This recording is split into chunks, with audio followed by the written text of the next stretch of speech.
ਬਹੁਤ ਵਧੀਆ ਅਸੀਂ ਆਪਣੇ ਆਪ ਨੂੰ ਬਹੁਤ ਲੱਕੀ ਸਮਝਦੇ ਹਾਂ ਕਿ ਸਾਨੂੰ ਇੱਥੋਂ ਦੇ ਦਰਸ਼ਨ ਦੀਦਾਰੇ ਮਿਲੇ ਗੁਰੂ ਸਾਹਿਬ। अस्सलाम वालेकुम, सत श्री अकाल दोस्तों, मैं हाँ अहमद रज़ा और इस ਵੇਲੇ ਅਸੀਂ ਖੜੇ ਹਾਂ ਗੁਰਦੁਆਰਾ ਜਨਮ ਅਸਥਾਨ ਨਨਕਾਣਾ ਸਾਹਿਬ। ਇੱਥੇ ਵਿਸਾਖੀ ਦੀਆਂ ਸੈਲੀਬ੍ਰੇਸ਼ਨਸ ਚੱਲ ਰਹੀਆਂ ਔਰ ਮੁxtਲਿਫ ਦੇਸ਼ਾਂ ਵਿਦੇਸ਼ਾਂ ਤੋਂ ਇੱਥੇ ਲੋਕ ਪਹੁੰਚੇ ਹੋਏ ਆ। ਸੰਗਤਾਂ ਦੇ ਨਾਲ ਅਸੀਂ ਗੱਲਬਾਤ ਤੁਹਾਡੀ ਕਰਵਾ ਰਹੇ ਹਾਂ। ਇਸ ਵੇਲੇ ਮੈਂ ਦਰਸ਼ਨ ਦੀਦਾਰ ਕਰਕੇ ਤੇ ਅਸੀਂ ਵਾਪਸ ਮੁੜ ਰਹੇ ਹਾਂ ਤੇ ਸਾਨੂੰ ਇੱਕ ਬਾਈ ਜੀ ਸਾਹਿਬ ਇੱਥੇ ਫੁੱਲ ਸੁੱਟਦੇ ਨਜ਼ਰ ਆ ਰਹੇ ਹਨ। ਉਹਨਾਂ ਦੇ ਨਾਲ ਸਾਡੀ ਭੈਣ ਜੀ ਵੀ ਹਨ, ਇਹਨਾਂ ਦੇ ਘਰ ਵਾਲੀ ਹਨ। ਇਹਨਾਂ ਨਾਲ ਗੱਲ ਕਰਦੇ ਹਾਂ ਕਿ ਇਹ ਇਹਨਾਂ ਦੀ ਕੀ ਕੋਈ ਦਿਲੀ ਮੁਰਾਦ ਸੀ, ਇਹ ਕੀ ਖਾਹਿਸ਼ ਹੈ ਫੁੱਲ ਸੁੱਟਣਾ, ਇਹਦੇ ਪਿੱਛੇ ਕੀ ਫਲਸਫਾ ਹੈ। ਜੀ ਬਾਜੀ ਪਹਿਲੇ ਦੱਸੋ ਕਿ ਕਿੱਥੋਂ ਆਣਾ। ਵਾਹਿਗੁਰੂ ਜੀ ਕੀ ਫਤਿਹ। ਜੀ ਅਸੀਂ ਅੰਮ੍ਰਿਤਸਰ ਪੰਜਾਬ ਤੋਂ ਆਏ ਹਾਂ। ਇਹ ਅੰਮ੍ਰਿਤਸਰ ਦੇ ਵਿੱਚ ਤਰਨਤਾਰਨ ਜ਼ਿਲ੍ਹਾ ਹੈ, ਤਰਨਤਾਰਨ ਤਹਿਸੀਲ ਪੱਟੀ ਹੈ ਤੇ ਉੱਥੋਂ ਅਸੀਂ ਆਏ। ਤੇ ਇਹ ਜਿਹੜਾ ਫੁੱਲ ਸੁੱਟਣ ਦਾ ਹੈ ਇਹ ਕੀ ਖਾਹਿਸ਼ ਸੀ? ਜੀ ਫੁੱਲ ਸੁੱਟਣ ਦਾ ਤਾਂ ਕੀ ਹੈ ਜੀ, ਸਤਿਕਾਰ ਹੁੰਦਾ ਹੈ। ਸਾਡੇ ਧਰਮ ਦੇ ਵਿੱਚ ਮੰਨਦੇ ਵੀ ਵਿੱਚ ਸੰਗਤ ਹਰ ਪ੍ਰਭ ਵਸਿਆ ਜੀ। ਉਹ ਵੀ ਜੋ ਸੰਗਤ ਹੈ ਉਹਦੇ ਵਿੱਚ ਹੀ ਪਰਮਾਤਮਾ ਦਾ ਵਾਸਾ ਹੈ। ਜੋ ਖਲਕਤ ਹੈ ਖੁਦਾ ਦੀ ਬਣਾਈ ਉਹੀ ਪਰਮਾਤਮਾ ਦਾ ਵਾਸਾ ਹੈ। ਖੁਦਾ ਕਿਤੇ ਕਿਸੇ ਮੰਦਰ ਮਸਜਿਦ ਗੁਰਦੁਆਰੇ 'ਚ ਨਹੀਂ ਵਸਦਾ, ਖੁਦਾ ਲੋਕਾਂ ਦੇ ਦਿਲਾਂ ਦੇ ਅੰਦਰ ਵਸਦਾ ਹੈ।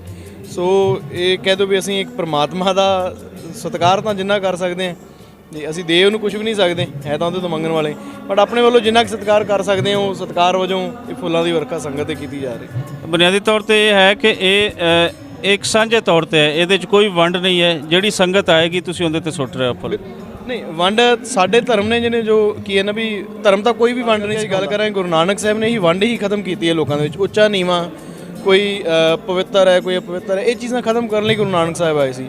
ਸੋ ਸਾਡੇ ਲਈ ਸਾਰੇ ਇੱਕ ਹੀ ਨੇ, ਚਾਹੇ ਉਹ ਮੁਸਲਿਮ ਹੈ, ਚਾਹੇ ਹਿੰਦੂ ਹੈ, ਚਾਹੇ ਸਿੱਖ ਹੈ, ਚਾਹੇ ਕੋਈ ਵੀ ਕ੍ਰਿਸਚਨ ਹੈ। ਜਿਹੜੀ ਜੋ ਖੁਦਾ ਦੀ ਖਲਕਤ ਹੈ ਉਹ ਇੱਕ ਹੈ। ਅਸੀਂ ਉਹਨੂੰ ਖਲਕਤ ਨੂੰ ਖੁਦਾ ਦੇ ਰੂਪ 'ਚ ਦੇਖਦੇ ਹਾਂ, ਪਰਮਾਤਮਾ ਦੇ ਰੂਪ 'ਚ ਦੇਖਦੇ ਹਾਂ। ਸੋ ਪਰਮਾਤਮਾ ਇੱਕ ਹੈ ਤੇ ਖਲਕਤ ਵੀ ਇੱਕ ਹੈ। ਬਹੁਤ ਸੋਹਣੀ ਗੱਲ। ਤੇ ਤੁਸੀਂ ਦੱਸੋ ਭੈਣ ਜੀ, ਕਦੋਂ ਆਏ ਹੋ, ਕਿੰਨੇ ਦਿਨ ਹੋ ਗਏ ਤੁਹਾਨੂੰ?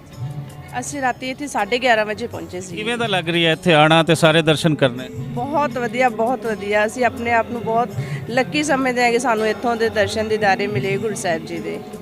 ਤੇ ਤੁਸੀਂ ਪਹਿਲੀ ਵਾਰ ਆਏ ਹੋ? ਹਾਂਜੀ ਅਸੀਂ ਪਹਿਲੀ ਵਾਰੀ ਆਏ ਹਾਂ। ਤੇ ਪਹਿਲੇ ਕੀ ਸੁਣਿਆ ਸੀ ਇੱਥੋਂ ਆਉਣ ਲੱਗਿਆ ਔਰ ਉੱਥੋਂ ਜਦੋਂ ਆ ਰਹੇ ਸੀ ਤੇ ਜ਼ਾਰੀ ਜੀ ਗੱਲ ਹੈ ਨਾਲ ਦੇ ਤੁਹਾਡੀਆਂ ਸਹੇਲੀਆਂ ਨੇ ਉਹਨਾਂ ਨੇ ਕੋਈ ਫਰਮਾਇਸ਼ਾਂ ਵੀ ਕੀਤੀਆਂ ਹੋਣਗੀਆਂ ਕਿ ਉੱਥੋਂ ਫਲਾਂ ਚੀਜ਼ ਲੈ ਕੇ ਆਣਾ, ਫਲਾਂ ਚੀਜ਼ ਲੈ ਕੇ ਆਣਾ, ਉਸ ਦੇ ਬਾਰੇ ਕੋਈ ਦੱਸੋ ਜੀ।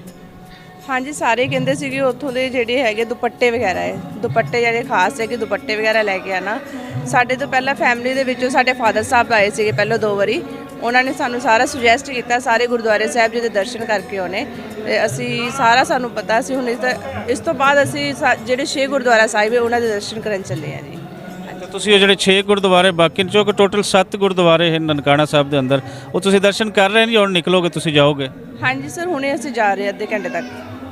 ਹਾਂਜੀ ਸਰ, ਇਸ ਧਰਤੀ ਤੇ ਆਉਣਾ ਦਾ ਸਾਨੂੰ ਇੱਕ ਆਪਣੀ ਧਰਤੀ ਤੇ ਆਉਣ ਦਾ ਅਹਿਸਾਸ ਹੈ।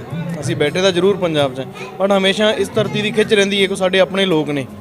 ਇਹ ਪੰਜਾਬ ਪਹਿਲਾਂ ਤਾਂ ਕੋਈ ਹਿੰਦੁਸਤਾਨ ਪਾਕਿਸਤਾਨ ਸੀ ਨਹੀਂ, ਇੱਕ ਪੰਜਾਬ ਸੀ। ਸੋ ਸਾਡਾ ਆਪਣਾ ਦੇਸ਼ ਹੈ, ਹਮੇਸ਼ਾ ਖਿੱਚ ਬਣੀ ਰਹਿੰਦੀ ਹੈ।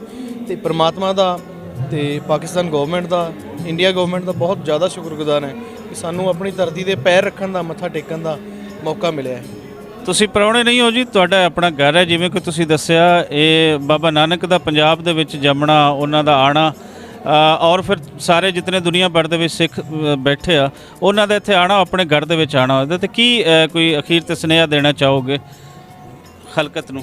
ਸੁਨੇਹਾ ਇਹੀ ਹੈ ਵੀ ਸਾਡੇ ਤਾਂ ਪਹਿਲੀ ਮੰਗ ਇਹ ਹੈ ਵੀ ਦਿਲੀ ਇੱਛਾ ਹੈ ਵੀ ਪ੍ਰਮਾਤਮਾ ਕਰੇ ਜੋ ਸਰਹੱਦਾਂ ਨੇ ਢੱਠ ਜਾਣ ਅਤੇ ਫਿਰ ਤੋਂ ਅਸੀਂ ਸਾਰੇ ਲੋਕ ਜੋ ਪਹਿਲਾਂ ਇੱਕੇ ਥਾਂ ਬੈਠਣਾ, ਇੱਕੇ ਥਾਂ ਖਾਣਾ, ਇੱਕ ਪਿਆਰ ਬਣਦਾ ਸੀ, ਸੋ ਫਿਰ ਉਸ ਤਰ੍ਹਾਂ ਹੋ ਜਾਏ। ਗੁਰੂ ਨਾਨਕ ਸਾਹਿਬ ਕਰ ਨੇ ਸਾਰੀਆਂ ਲੋਕਾਂ ਦੇ ਵਿੱਚ ਇਹੀ ਜੋ ਗੁਰੂ ਨਾਨਕ ਸਾਹਿਬ ਨੇ ਫਲਸਫਾ ਲਾਇਆ ਸੀ, ਸਾਰੇ ਭਾਈ ਭਾਈ ਹੈ, ਕੋਈ ਕਿਸੇ ਦਾ ਵੈਰ ਦੁਸ਼ਮਣ ਸਭ ਖਤਮ ਹੋ ਜਾਣ, ਇਹ ਖਲਕਤ ਇੱਕ ਉਹਦੇ ਪਿਆਰ ਨਾਲ ਵਸੀਏ। ਜਦ ਸਾਰੀਆਂ ਕੌਮਾਂ ਇੱਕ ਥਾਂ ਬੈਠ ਕੇ ਆਪਣੇ ਮਸਲੇ ਵਿਚਾਰਨ, ਇੱਕ ਦੂਜੇ ਨਾਲ ਭਾਈਚਾਰਕ ਸਾਂਝ ਵਧੇ। ਸੋ ਇਹੀ ਮੈਸੇਜ ਹੈ ਜੀ, ਆਪਸ ਵਿੱਚ ਰਲ ਮਿਲ ਕੇ ਰਹੀਏ। ਤੁਸੀਂ ਕੀ ਕਹਿਣਾ ਚਾਹੋਗੇ ਜੀ? ਬਸ ਵਾਹਿਗੁਰੂ ਜੀ, ਸਾਨੂੰ ਬਹੁਤ ਖੁਸ਼ੀ ਹੋਈ ਇੱਥੇ ਦਰਸ਼ਨ ਦੀਦਾਰੇ ਕਰਕੇ।